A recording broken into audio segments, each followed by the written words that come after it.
Hello बच्चों, चलिए प्रश्न को पढ़ते हैं। संक्रमण धातुओं का सामान्य इलेक्ट्रॉनिक विन्यास है। ABCD 4 विकल्प दिए, सही विकल्प का पता करना है। तो आइए प्रश्न की मुख्य अवधारणा पे बात करते हैं। अवधारणा देखिए, डी ब्लॉक तत्वों को संक्रमण तत्व बोला जाता है। संक्रमण तत्व बोला जाता है। इनका डी उपकोष आंशिक बरा होता है, बोला जाता है। इसीलिए ZnCdHg UUB को संक्रमण तत्व नहीं कहते, क्योंकि वहां डिटेन विन्यास होता है। संक्रमण धातु अथवा डी ब्लॉक का सामान्य इलेक्ट्रॉनिक विन्यास ये होता है N-1D 1 से 10 NS 0 से 2।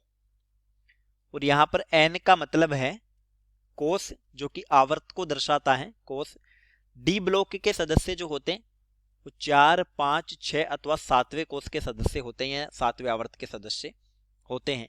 यदि हम n का मान 4 हो तो ये N-1D यानी 4-1, तो ये रह जाएगी 3D श्रेणी। यदि n का मान 5 हो तो इसको बोलेंगे 4D श्रेणी। n का मान 6 हो तो ये हो जाएगी 5D श्रेणी। और n का मान 7 हो तो 6D श्रेणी।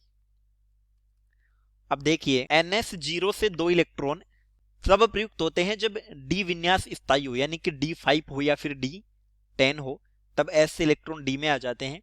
अन्यथा ये विन्यास हो सकता है N-1D 1 से 10 NS2। सामान्यतः S में 2 ही इलेक्ट्रॉन होते हैं, लेकिन विन्यास स्थायी होने पर ये D में चले आते हैं। जब D5 या D10 विन्यास हो तब S0 या 1 होता है, अन्यथा सामान्यतः 2 ही होता है। तो देखिए, A विकल्प में दिया है N-1D 1 से 10 NS2, तो हमारा उत्तर हो जाएगा A। चलिए, उम्मीद करता हूं प्रश्न समझ आया होगा। धन्यवाद।